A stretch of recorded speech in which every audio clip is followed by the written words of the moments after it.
Alors ce matin, il y avait une émission sur les migrations. Et effectivement, l'astrologie est directement en phase, en prise avec la question de la migration, des migrants. Aujourd'hui, il y a plusieurs formes de migration. Il y a une migration qui va vers l'extérieur, et il y a la migration qui revient vers le point de départ.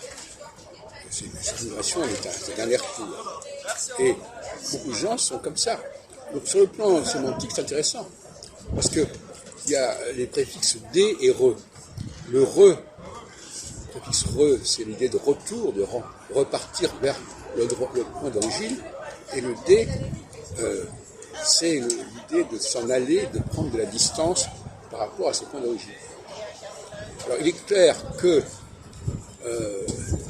la phase solsticiale serait a priori plutôt une phase de retour, et la phase équinoxiale, une phase de départ.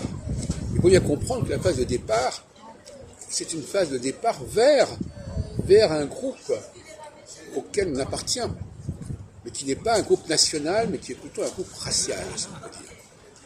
Alors que la phase de retour, c'est un retour sur le plan culturel, sur le plan de la langue, sur le plan de l'histoire.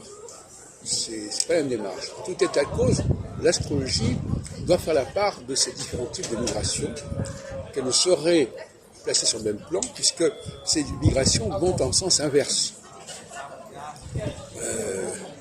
Il est clair que quelqu'un qui est parti en phase équinoxiale, quand vient la phase solsticiale, il va être tenté de repartir vers là où il venait. Et quelqu'un qui est là, dans un lieu qui correspond à sa culture, va, au bout d'un certain temps, être conduit à ne plus vouloir cohabiter avec des gens très divers, parce que sur une même culture, il y a une très grande diversité, et il cherchera plutôt une similitude sexuelle, raciale ou autre,